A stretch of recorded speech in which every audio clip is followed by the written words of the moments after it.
Good morning बच्चों। मैं संजीत एक बार फिर से आप सबों का स्वागत करता हूं अपने चैनल संजीत WWTC पे। बच्चों, आज के क्लास में हम लोग क्लास 10 की ज्योग्राफी सेकेंड चैप्टर के बारे में बात करने जा रहे हैं और जिसका नाम है वन एवं वन्य जीव संसाधन। बहुत ही मजेदार चैप्टर है बच्चों, और मैं आप सबों से रिक्वेस्ट करना चाहूँगा कि प्लीज़ आप लोग वीडियो को पूरा अंत तक अवश्य देखें, क्योंकि इस वीडियो को मैं बहुत ही मेहनत से बनाया हूँ।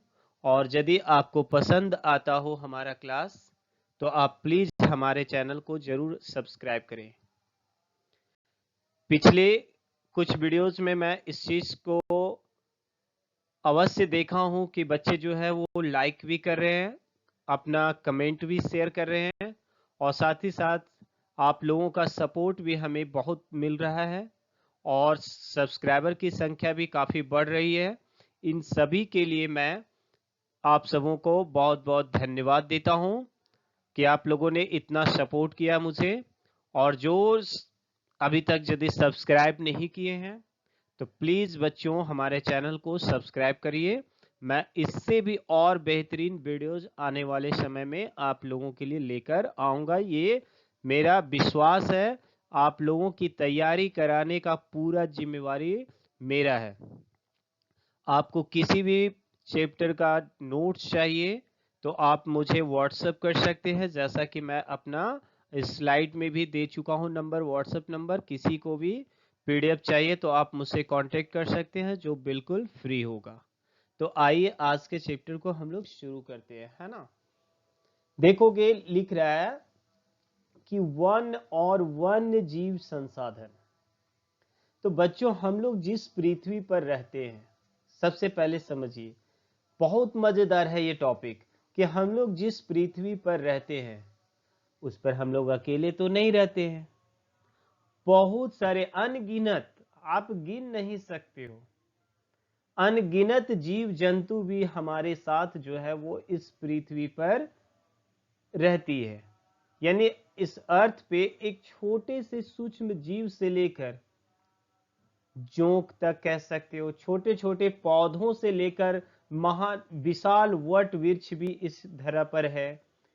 चूहे, गिलहरी, हाथी, हिपोपोटामस, छोटी छोटी मछलियां से लेकर यदि हम बात करें तो उस विशालकाय व्हेल मछली तक, सभी के सभी इस पृथ्वी की ही वासी है।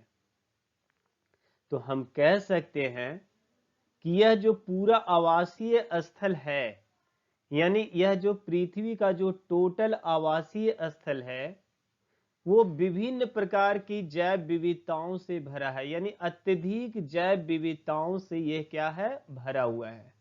अब यहाँ पर आपके मन में एक सवाल आ गया होगा कि आखिर ये नया शब्द आया सर, जैव विविधता क्या है ना। मैंने एक नए शब्द का यहाँ पे जिक्र भी किया हूं कि यह पूरा आवासीय स्थल जिस पर हम रहते हैं वह अत्यधिक जैव विविधताओं से भरा है।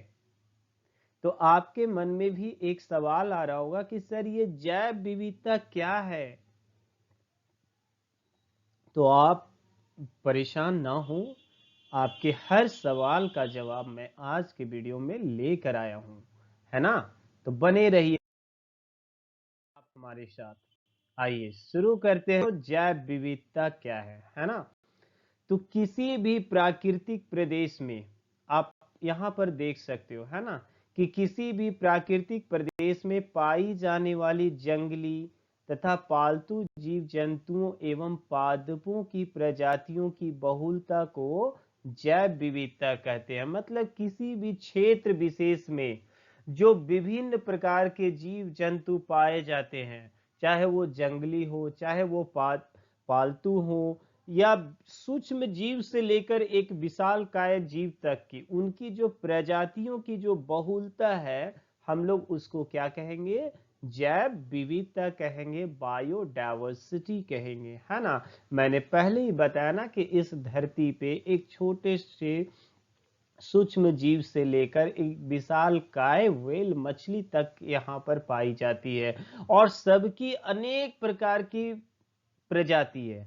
आगे के स्लाइड में मैं बहुत ही अच्छे तरीके से इसको और भी समझाऊं, बस आप हमसे केवल जुड़े रहिए और थोड़ा सा पैसेंस रखिए बच्चों। यहाँ पर मैं बहुत कुछ जिक्र नहीं किया हूँ, सिर्फ यहाँ पे सिंपल परिभाषा बनाया हूँ ताकि आप लोग को नोट्स बनाने में भी सुविधा हो सके।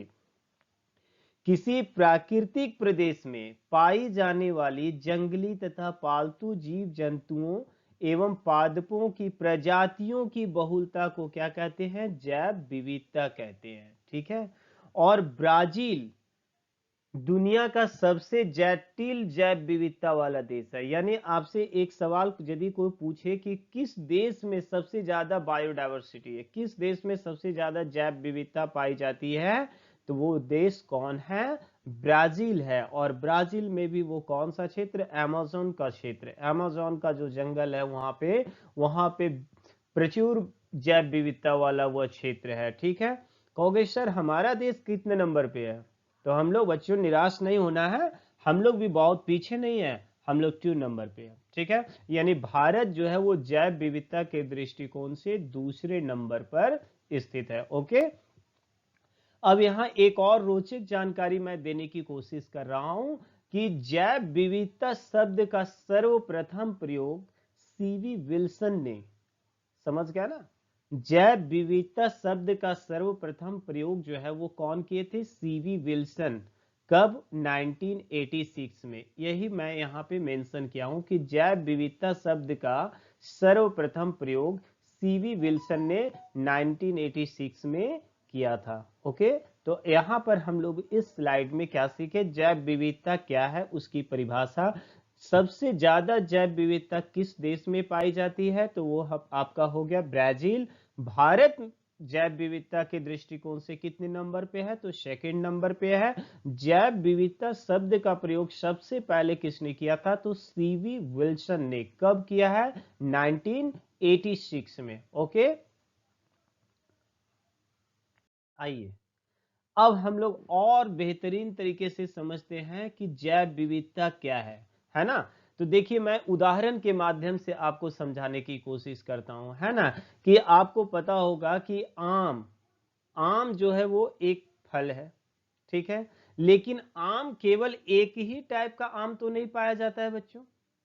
यहां पर आप पिक्चर में देख रहे होंगे कि यहां पर विभिन्न प्रकार के आम हैं, है ना? और अभी तो सबसे मजेदार बात कि अभी तो बच्चों आम का सीजन है। कभी पापा ये आम लाते होंगे, कभी पापा वो आम लाते होंगे, डिफरेंट डिफरेंट शेप का और डिफरेंट डिफरेंट सबका टेस्ट भी रहता है ना?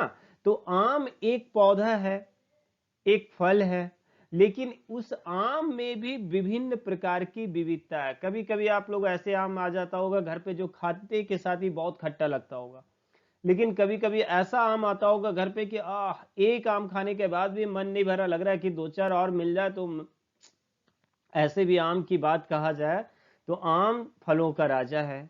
आम को अमृत फल कहा जाता है। बहुत रोचक बात है बच्चों, आम को क्या कहा जाता है? अमृत फल की संज्ञा दी गई है। तो उस आम की भी बहुत सारी प्रजातियां, वही मैंने यहाँ पे लिखा हूं कि आम के कई प्रजातियां पाई जाती है। दशहरी, अल्फांसो, मालदा, लंगड़ा, चौसा, ये सब डिफरेंट डिफरेंट टाइप्स के और भी है। मैं यहाँ तो कुछ केवल उदाहरण देने की कोशिश किया हूं। तो ये जो आम की विभिन्न प्रकार की प्रजाति हुई, ठीक इसी प्रकार से आप मछली की बात करो, और यदि आप बंगाली परिवार से हो तो फिर तो मछली की बात सुन के तो फिर आप क्या, तो कुछ कहना है नहीं भाई। आप बंगाली हो और मछली ना मिले तब तो फिर बेकार है ना? तो उस मछली की भी बहुत प्रकार की प्रजातियां होती है। मछली एक प्रकार की नहीं होती। जैसे मैं यहाँ पर देखो प्लेट में लगा दिया हूँ, सब एकदम टेस्टी टेस्टी। क्या है ये? झींगा मछली है ना? और ये तो बंगाली लोग भाई सब पहचान रहे होंगे कि उनका सबसे चर्चित, सबसे पसंदीदा मछली कौन सा है? हिल्सा है ना? तो इस मछली भी एक जीव है और इसमें भी विभिन्न प्रकार की प्रजाति पाई जाती है। आपके जो घर पे मछली का जो पॉट होगा, है ना, उसमें अलग अलग प्रकार की आप मछली देखते होंगे। इसी प्रकार से आप देखते होंगे कि झींगा है, कतला है, रेहू होता है, शार्क होता है और विशालकाय व्हेल मछली भी होता है। लेकिन है तो सब वो मछली, लेकिन मछलियों की भी क्या है, विभिन्न प्रजाति है। तो यही चीज को मैं समझाने की कोशिश कर रहा हूं कि ये जो हमारे इस धरती पे विभिन्न प्रकार के जो जीव जंतु पाए जाते हैं, उनकी केवल एक प्रजाति नहीं होती है, बल्कि कई प्रकार की प्रजातियां होती है। और इसी प्रजातियों की बहुलता को ही क्या कहते हैं, बायोडायवर्सिटी कहते हैं, कि जैव विविधता कहते हैं।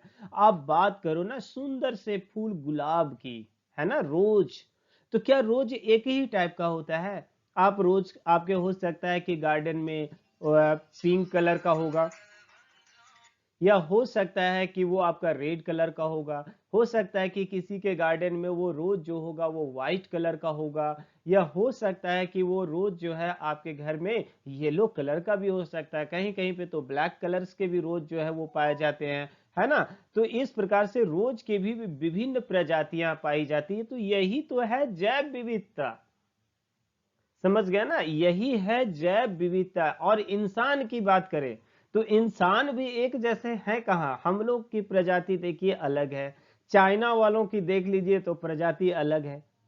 सब लगेगा कि एक ही जेरोक्स कॉपी से जेरोक्स होके निकला है, एक ही जैसा लग रहा है। आप ब्रिटेन चले जाओ, अमेरिका चले जाइए तो वहां की प्रजाति आपको अलग मिलेगा। आप साउथ अफ्रीका यदि चले जाओगे तो वहां पर भी मनुष्य हैं, लेकिन उनकी प्रजाति जो है वो अलग है। दैट इज बायोडायवर्सिटी, यही है जैव विविधता, कि जीवों में भी क्या है, अलग अलग प्रकार है, अलग अलग उनमें भी प्रजातियां पाई जाती है। तो मेरे ख्याल से अब आपको बिल्कुल समझ में आ गया होगा बच्चों कि आखिर जैव विविधता होता क्या है। एम आई राइट? यदि मैं सही हूं तो आप लोग लाइक बटन दबा दो यार, ताकि मुझे पता चल जाए कि हाँ मेरे बच्चे को मेरे चीजें जो है वो बिल्कुल पसंद आ रही है ना। चलिए, अब कह रहा है कि जिस क्षेत्र में जितनी ही अधिक जीव और जीवों की प्रजातियां पाई जाएगी, वहां जैव विविधता उतना ही बेहतर स्थिति होगा। बिल्कुल सही है। कह रहा है कि जिस क्षेत्र में जीव और जीवों की जितना ज्यादा प्रजाति पाया जाएगा, जैव विविधता उतना ज्यादा होगा। अब हमारे यहाँ एक ही प्रकार का यदि मछली पाया जाएगा तो कहेंगे कि मछली की प्रजाति कम है, यानी बायोडायवर्सिटी जो है वो कम है।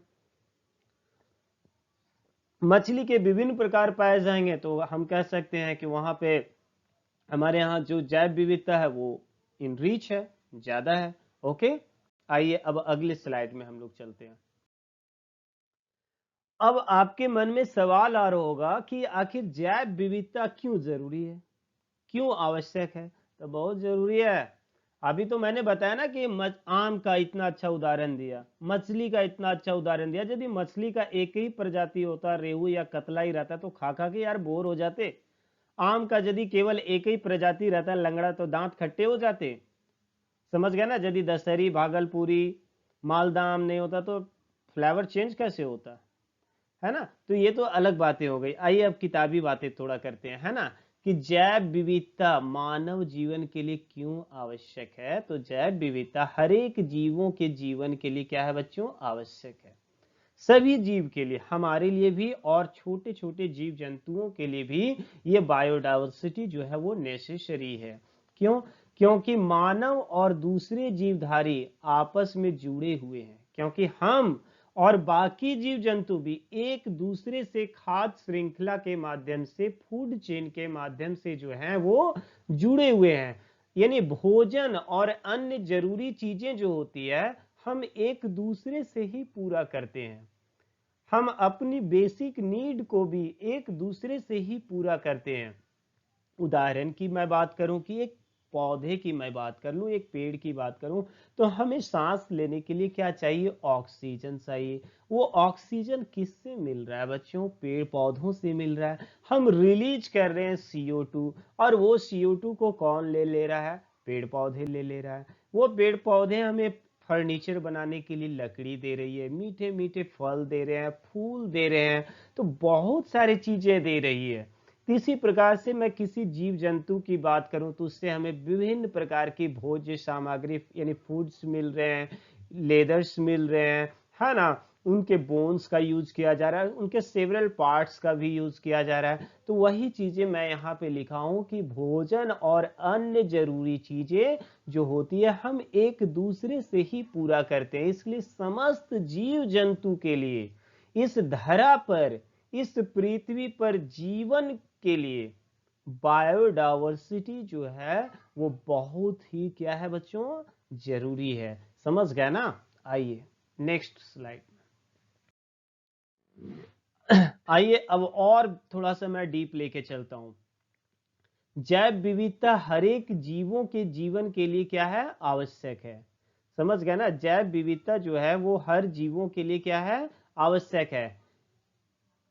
यह आवासीय स्थल जिस पर हम क्या करते हैं, रहते हैं, अत्यधिक जैव विविधताओं से ये क्या है, भरा हुआ है।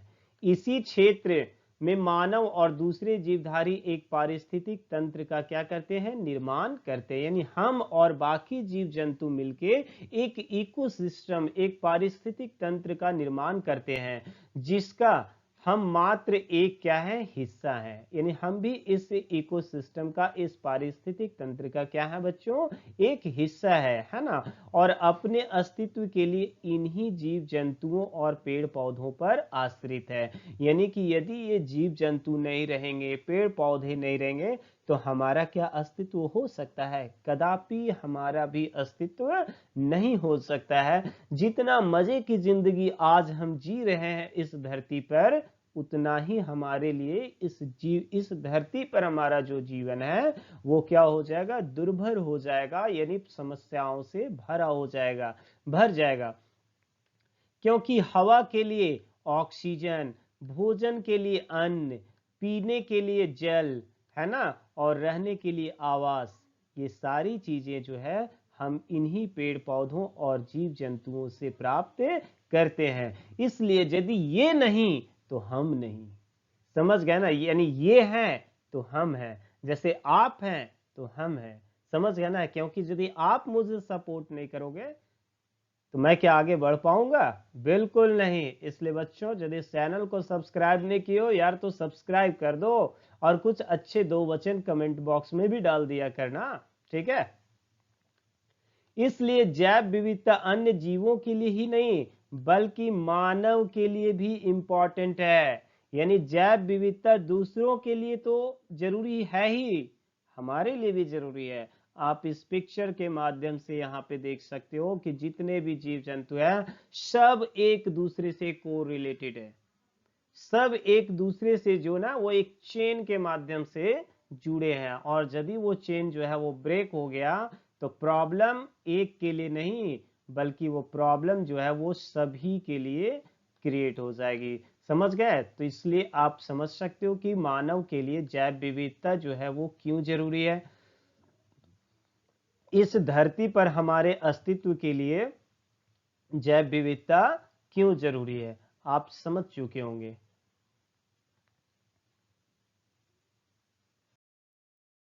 आइए पारिस्थितिक तंत्र, आप यहाँ पे चेन सिस्टम को समझ सकते हो, है ना, कि यहाँ पे आप एक पिक्चर में देख रहे होंगे कि एक ग्रास होपर्स है, एक कीट है ना। और इस पौधे पे आप देख रहे होंगे कि एक कीट है। इस कीट को कौन खा रहा है बच्चों? फ्रॉग खा रहा है। इस फ्रॉग को कौन अपना भोजन बना ले रहा है? स्नेक बना ले रहा है। और इस स्नेक को कौन खा जा रहा है? बाज खा रहा है। मतलब एक सिस्टम, चेन बना हुआ है। यही तो है पारितंत्र, यही है इकोसिस्टम, है ना। यह वह तंत्र है जिसमें समस्त जीवधारी आपस में एक दूसरे के साथ तथा पर्यावरण के उन भौतिक एवं रासायनिक कारकों के साथ क्या करते हैं? परस्पर क्रिया करते हैं। ये बहुत ही बेहतरीन डेफिनेशन मैं आप लोगों के लिए यहाँ पे लिखा हूँ। और यदि आप हो सके तो, यदि आप पीडीएफ नहीं ले पाते हो तो कोई बात नहीं, आप अपने नोटबुक में इन चीज़ों को अवश्य नोट करोगे। बहुत ही बेहतरीन, अपने कई किताबों को पढ़ने के बाद मैं इस नोट्स को बनाया हूँ, है ना। कि यह वह तंत्र है जिसमें समस्त जीवधारी, समस्त, कोई एक की बात नहीं किया जा रहा है, सभी की बात की जा रही है ना, एक दूसरे के साथ तथा पर्यावरण के उन भौतिक, यानी हमारा जो पर्यावरण है, इन्वायरमेंट है, उसके भौतिक और रासायनिक कारकों के साथ क्या करते हैं, परस्पर क्रिया करते हैं, जिसमें वे निवास करते हैं। यह सभी ऊर्जा एवं पदार्थ के स्थानांतरण द्वारा संबंध होते हैं या संबंधित होते हैं। एक छोटा तालाब या कुआं से लेकर पूरा पृथ्वी जो है वो पारितंत्र हो सकता है। ठीक है, एक छोटा तालाब में भी विभिन्न प्रकार के जीव जंतु पाए जाते हैं, विभिन्न प्रकार के वाटर एनिमल्स, वाटर में पाए जाने वाले जीव जंतु पाए जाते हैं, और वे सभी एक दूसरे से जो होते हैं वो क्या होते हैं, जुड़े होते हैं। या आपके घर के आंगन में जो, या आपके बगीचे में जो एक छोटा सा कुआं या बड़ा सा कुआं होगा, उसमें भी विभिन्न प्रकार के जीव जंतु हैं, वो भी एक दूसरे से साथ मिलकर क्या बना रहे हैं, इकोसिस्टम। ठीक इसी प्रकार से हमारा जो समस्त पृथ्वी है वो भी एक इकोसिस्टम का, पारितंत्र का एक उदाहरण है। समझ गए? आइए अब मैं जो बताने जा रहा हूं आपके एनसीईआरटी का वो पार्ट है। भारत में वनस्पति जात और प्राणी जात, भारत जैव विविधता के दृष्टिकोण से समृद्ध देशों में से एक है। मैं बता चुका हूं कि इंडिया का जैव विविधता में नंबर 1 नहीं, नंबर 2 है, क्योंकि नंबर 1 में कौन है बच्चों, ब्राजील है, तो नंबर 2 में हमारा इंडिया है ना। यहाँ विश्व की सभी जैव उपजातियों की लगभग कितना, 8%, यानी विश्व में जितने भी प्रकार के जीव जंतु पाए जाते हैं उसका 8% जो है, यानी कि 16 लाख प्रजाति पाई जाती है। भारत में लगभग 81,000 वन्य जीवन उपजातियां, यानी वन्य जीव जंतुओं की कितनी प्रजातियां हैं, 81,000, है ना। वन्य जीवन उपजातियां लगभग 47,000 वनस्पति की प्रजाति पाई जाती है। इसी प्रकार से पेड़ पौधों की बात करूं, मैं छोटे पौधे से लेकर बड़े पौधे की बात करूं तो लगभग कितना है, 47,000 टाइप प्रकार के वनस्पति यहाँ पे पाए जाते हैं। इसमें 15,000 उपजातियां जो है तो केवल हमारा ओरिजिनल है, भारतीय मूल की है। 47,000 है टोटल वनस्पति, लेकिन उसमें क्या है, 15,000 जो है वो केवल इंडियन देसी मूल के हैं। बाकी दूसरे देशों का भी पाया जाता है, लेकिन 15,000 जो है वो हमारे देश की ओरिजिनल है। समझ गए ना प्रजाति। आइए अब मैं आप लोगों से कुछ बातें करूं, है ना, कि प्रिय बच्चों, क्या आपने कभी सोचा है कि इन संसाधनों का आपके दैनिक जीवन में क्या महत्व रखता है। ये जो हमारे यहाँ छोटे छोटे कीट पतंगे देख रहे हैं, या छोटे छोटे पौधे देख रहे हैं, छोटे छोटे पौधों से लेकर बड़े बड़े पौधों की बात करूं, या छोटे जीवों से लेकर बड़े जीवों तक की मैं बात करूं, तो इनका हमारे डेली लाइफ में क्या इंपॉर्टेंस है। तो विविध प्रकार की ये वनस्पति जात और प्राणी जात हमारे हर रोज के जीवन में इस तरह से घुल मिल गए हैं कि इन बहुमूल्य संसाधनों का हम कद्र ही करना क्या हो गया, छोड़ दिए। कहते हैं ना कि जो चीजें हमारे पास होती है हम उसका महत्व ही भूल जाते हैं, लेकिन जब वही चीज हमसे दूर होती है तब जाके हमें उसका मोल पता चलता है, तब जाके हमें उसका इम्पोर्टेंस पता चलता है ना। तो यही बातें हैं कि ये चीजें हमारे आसपास हैं, लेकिन हम इनकी महत्वता को, हम इनकी इंपॉर्टेंस को भूल गए हैं, और अपने विभिन्न गतिविधियों के माध्यम से, अपने सेवरल एक्टिविटीज के माध्यम से हम लोगों ने आज इतना खतरा इनके लिए उत्पन्न कर दिए हैं कि विभिन्न प्रकार के जो जीव जंतुओं की प्रजाति है, चाहे वो पादपों की बात करूं मैं, या पेड़ पौधों की बात करूं, या जीव जंतुओं की, तो उनमें से तो कई जो है वो तो या तो बिल्कुल एक्सटिंक्ट हो गए हैं, यानी कि लुप्त हो गए हैं, या तो फिर कई जो ऐसे हैं संकटग्रस्त स्थिति में आ चुके हैं। तो आइए अब हम लोग देखने की कोशिश करते हैं कि वे कौन कौन से जीव हैं जिनके ऊपर जो है वो खतरा है। ये सारा जो डाटा है बच्चों आप लोगों के लिए, ऑब्जेक्टिव के लिए बहुत ही फायदेमंद है। भारत में बड़े स्तनधारियों की 79 जाति, पक्षियों की 44 जातियां, सरीसृपों की 15 जातियां और जलचरों की 3 जातियां जो है वो लुप्त होने के कगार पे है। क्यों? Due to human activities. ये हम लोग हैं जो इन लोगों को नुकसान पहुंचाया है, और लेकिन यही लोग हैं, यही सारे जीव जंतु और पादप है जो हमारे बेटरमेंट के लिए काम कर रहे थे, लेकिन हम अपनी एक्टिविटीज की वजह से 79 बड़े स्तनधारियों को हम लोग लुप्त होने के कगार पे पहुंचा दिए हैं। पंछियों की 44 प्रजाति, गौरैया जो आपके आंगन में कभी गूंजा करती थी, झुंड में आकर पूरे आपके घर में शोर किया करती थी, आज वो शायद आपको एक दिख जाए तो बहुत बड़ा ये सौभाग्य की बात होगी, है ना। तो पंछियों की 44 जातियां, सरीसृपों की 15 जातियां और जलचरों की भी 3 जातियां जो है वो लुप्त होने के कगार पर पहुंच गया है। ठीक है, आइए अब देखिए IUCN की बात करें हम, international union for conservation nature की मैं बात करूं, है ना, तो उसके अनुसार समस्त जीव जंतुओं को और पादपों को विभिन्न श्रेणियों में उसने क्या किया है, डिवाइड किया है ना। तो वो कौन कौन सी श्रेणी है उसको हम लोग देखते हैं एक एक करके। और बच्चों ये सारे जो टॉपिक्स हैं बहुत ही इंपॉर्टेंट है आपके एग्जाम के दृष्टिकोण से, है ना, एग्जाम के व्यू से बहुत इंपॉर्टेंट है, इसलिए सबों की परिभाषा और एग्जाम्पल्स को तो आप विशेष रूप से ध्यान रखोगे।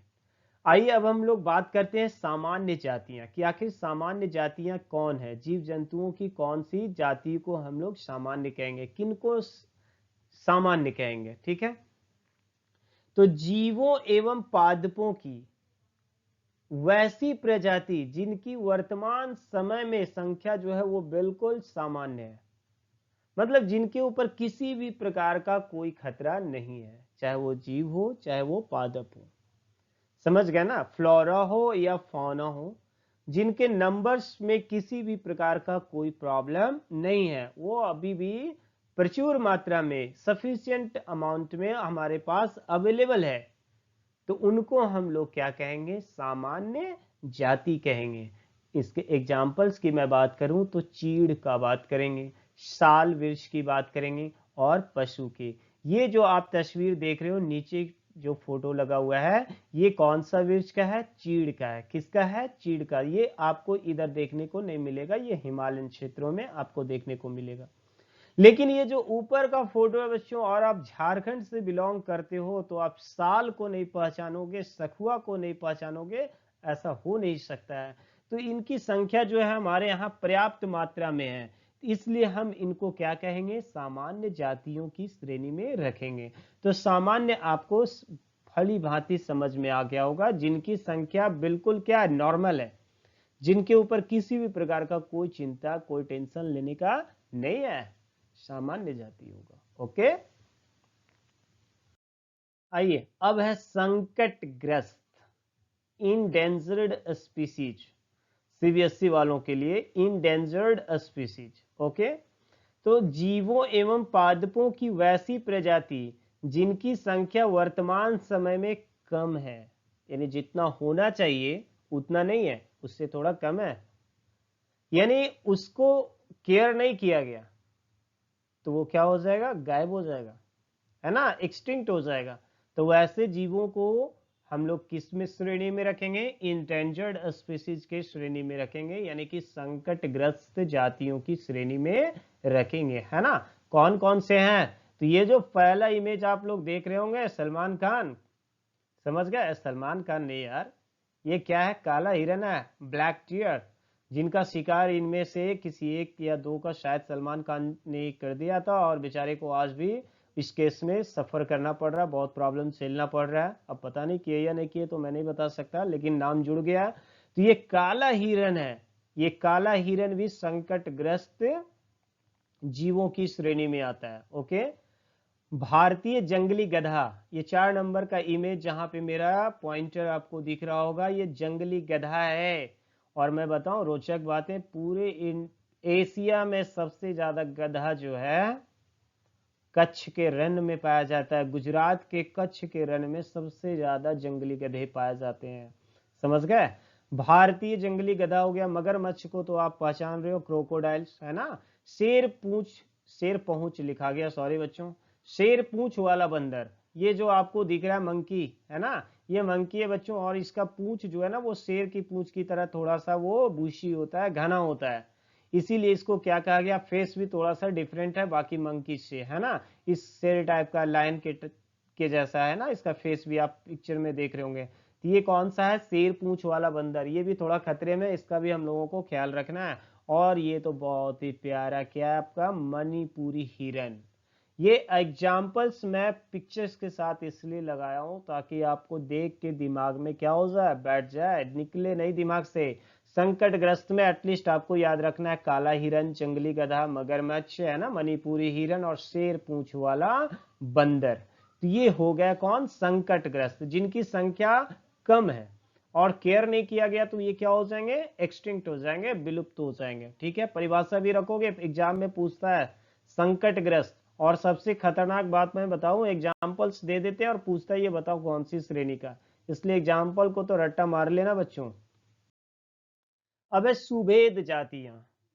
सुभेद, है ना, तो जीवों एवं पादपों की वैसी प्रजाति जिनकी संख्या वर्तमान में कम हो रही है कम और भी कम हो रही है।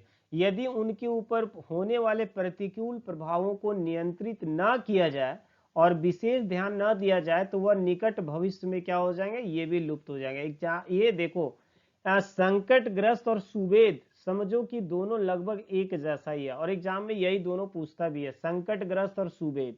सबसे ज्यादा एग्जाम में पूछने वाला यही दोनों है कि संकटग्रस्त जाति और सुवेद जाति में क्या डिफरेंस है। तो एग्जाम्पल्स और डेफिनेशंस को दिमाग में रखना और कुछ नहीं करना है। ओके, इसके एग्जाम्पल्स में कौन कौन आ जाएंगे? तो नीली भेड़, एशियाई हाथी जो आप ऊपर में देख रहे होंगे, है ना, एशियाई हाथी है ये। और गंगा नदी का डॉल्फिन, जो शायद अब आपको गंगा नदी में भी देखने को नहीं मिलेगा। नहीं तो पहले आप पटना जाते, खास करके पीएमसीएच वाले इलाकों में, और 5-10 मिनट का समय गंगा नदी के किनारे आप बिताते तो यू जंप मारता कौन? डॉल्फिन। लेकिन due to heavy pollution, Ganga नदी में जो बहुत ज्यादा पॉल्यूशन हो रहा है इसकी वजह से, और जो आपके मोटर बोट्स चल रहे हैं इस वजह से, इनकी संख्या जो है अब बहुत कम हो गई है। तो इनको भी हम लोग कौन सी जाति की श्रेणी में रखेंगे? सुभेद जाति की श्रेणी में रखेंगे। ओके, नेक्स्ट, दुर्लभ। अब दुर्लभ से नाम ही आपको पता चल रहा होगा, रेयर, है ना। बहुत खतरनाक है, यहाँ पे इमेज लगा के रखा हूं मैं आपको, मैं बताऊंगा इसके बारे में भी, है ना। जीवों एवं पादपों की वैसी जातियां, है ना, जिनकी संख्या वर्तमान समय में बहुत कम हो गया है, यदि उनके ऊपर विशेष ध्यान ना दिया जाए तो वे किस में आ जाएंगे? संकटग्रस्त श्रेणी में शामिल हो सकते हैं। मतलब जिनकी संख्या बहुत बहुत कम हो गया और यदि इनको केयर नहीं किया गया तो ये किसमें शामिल हो जाएंगे? संकटग्रस्त जीवों की जो सूची है, लिस्ट है, उसमें, यानी कि इंडेंजर्ड में आ जाएंगे ये। तो कौन कौन से जीव हैं? काला जीरा, देसी गाय, बहुत कम दिखते हैं आजकल तो, जर्सी गाय वगैरह ही दिखते हैं। चंदन का वृक्ष, देवदार, देखिए ये देवदार का वृक्ष है ना। कोमोडो ड्रैगन, ये जो आपको इमेज ऊपर में दिख रहा है ये कौन है बच्चों? कोमोडो ड्रैगन है। एक्चुअली में ये जो है ना, ये छिपकली का ही प्रजाति है। कोमोडो ड्रैगन जो है वो किसकी प्रजाति है? छिपकली की ही प्रजाति है। और मोस्ट इंपॉर्टेंट बात मैं बताऊं, इसका वजन जो होता है ना वो लगभग 100 किलोग्राम होता है, 100 केजी वेट होता है। लंबाई जो की बात करूं तो 10 फीट से लेके 15 फीट तक, खतरनाक। वजन 100 केजी, ठीक है, और लंबाई 10 फीट से 15 फीट, हैवी होता है, हैवी। और ये छिपकली का ही प्रजाति है। और आप इसके जीव देख सकते हो कितने लंबे हैं इसके टंग, दूर से ही शिकार करने में काफी एक्सपर्ट होता है। और अपने जिस तरह से सांप जो होता है ना, अपने केंचुली को निकालते रहता है, ऊपर के लेयर्स को छोड़ते रहता है, ये भी एक हैवी लेयर को अपना ये चेंज करते रहता है। तो ये आपका क्या है? कोमोडो ड्रैगन, नाम सही लग रहा है, ड्रैगन, है ना, चाइना वाला। स्थानिक, बहुत ही ब्यूटीफुल। स्थानिक मतलब जो किसी पार्टिकुलर क्षेत्र विशेष में ही पाया जा सकता है, सभी जगह ये अवेलेबल नहीं है, उसको हम लोग क्या कहेंगे? स्थानिक कहेंगे। ये वे जातियां हैं जो प्राकृतिक या भौगोलिक सीमा के अलग किसी खास क्षेत्र में पाए जाते हैं, not available in all around, particular reason में ही पाए जाते हैं, उनको हम लोग क्या कहेंगे? स्थानिक जातियां कहेंगे। जैसे कौन कौन है? अंडमानी चील, ये जो बर्ड आप फ्लाई करते देख रहे हो ये कौन सा जीव है? अंडमानी टील है, निकोबारी कबूतर। How beautiful pigeon it is, है ना, कितना सुंदर सा कबूतर है। घर पे रहते तो आप तो रोज दाना इसको खिलाते, है ना। तो ये क्या है बच्चों? अंडमानी, सॉरी निकोबारी कबूतर है ये। और अंडमानी जंगली सुअर की बात करूं मैं, या फिर अरुणाचल प्रदेश का जो ये मिथुन है, बुल है ना, मिथुन, ये एक प्रकार का बुली होता है, थोड़ा हैवी होता है, हैवियर होता है। तो ये जहां मैं पॉइंटर की बात कर रहा हूं, तो ये आपका क्या हो गया? अरुणाचल प्रदेश के मिथुन है, ये आपका अंडमानी टील है, और ये आपका क्या है? निकोबारी कबूतर, जो किसी खास क्षेत्र विशेष में ही पाए जाते हैं। ओके, तो ये हो गया आपके स्थानिक जाति, है ना। आइए नेक्स्ट।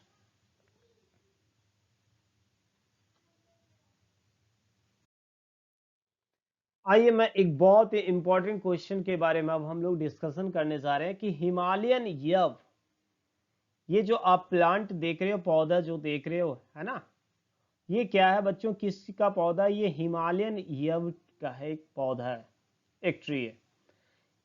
ये आज खतरे में है, और एग्जाम में बहुत बार पूछा भी जाता है कि हिमालयन यव जो है वो मतलब खतरे में है, क्यों, ऐसा क्या रीजन है? तो मैं बता दूं कि ये एक ऐसा औषधीय पौधा है जिसके इस पेड़ की छाल से, पत्ती से, जड़ से, टहनी से एक स्पेशल केमिकल निकलता है जिसको हम लोग टक्सोल कहते हैं। एक स्पेशल केमिकल निकलता है जिसका नाम क्या है? टक्सोल। और इस टैक्सोल का यूज जो है वो ना कैंसर की दवा का यूज बनाने में यूज किया जाता है।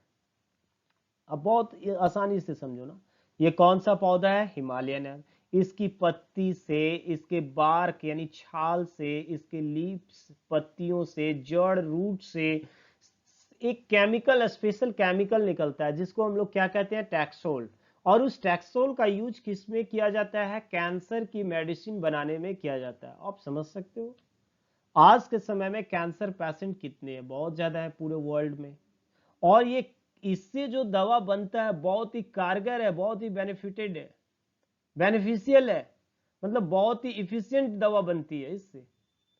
इस वजह से इसके ज्यादा से ज्यादा इससे टैक्सोल निकाला जा रहा है, और इस वजह से ये समय से पहले ही ये पौधे जो हैं वो क्या हो जा रहे हैं? सूख जा रहे हैं, और इसी वजह से ये क्या है? खतरे में है। यही चीज तो मैं लिखा हूं। हिमालयन यव एक प्रकार का औषधीय पौधा है जो हिमाचल प्रदेश, अरुणाचल प्रदेश और सदाबहार वन के कुछ भागों में पाया जाता है, यानी कि स्थानिक है, ये सारे जगहों पे नहीं पाया जा सकता है। बेसिकली कहाँ? हिमाचल प्रदेश, अरुणाचल प्रदेश के क्षेत्र में पाया जाता है। इस पेड़ की छाल, पत्ती, जड़ और टहनियों से टैक्सोल नामक रसायन निकलता है, और इसका उपयोग कैंसर की दवा बनाने में किया जाता है ना, मैं बता चुका हूं। वर्तमान समय में कैंसर मरीजों की बढ़ती संख्या की वजह से दवा की मांग में भी क्या हो गई है? वृद्धि हुई है। परिणामतः इस पेड़ से ज्यादा क्या निकाला जा रहा है? टैक्सोल निकाला जा रहा है, और इसके परिणाम स्वरूप क्या हो रहा है? हजारों की तादाद में पेड़ जो है वो सूख रहे हैं, और ऐसा ही सिचुएशन आ गया कि हो सकता है कि कल होके ये बिल्कुल एक्सटिंक्ट हो जाए, बिल्कुल जो है ये लुप्त हो जाए, मिलेगा ही नहीं। तो यार बचा लो इसको, सोच क्या रहे हो? इसके ऊपर बचाने का हम लोगों को प्रयास करना चाहिए, है ना बच्चों। तो आज के क्लास में बच्चों यहीं तक, फिर मिलते हैं अगले क्लास में एक बेहतरीन चीजें आप लोगों के साथ लेकर आता हूं। और तब तक के लिए मैं आपसे उम्मीद करता हूं कि यदि आप शेयर नहीं किए दोस्त तो शेयर कर लो यार, और सब्सक्राइब बटन नहीं दबाए तो प्लीज जाते जाते प्रेस कर दो सब्सक्राइब बटन पे और बेल आइकन पे, ताकि आपको नोटिफिकेशन भी जो है वो रेगुलरली जो है वो मिलते रहे कि कब हमारा वीडियो अपलोड हो रहा है। ओके बच्चों, मिलते हैं फिर अगले वीडियो में, तब तक के लिए गुड बाय।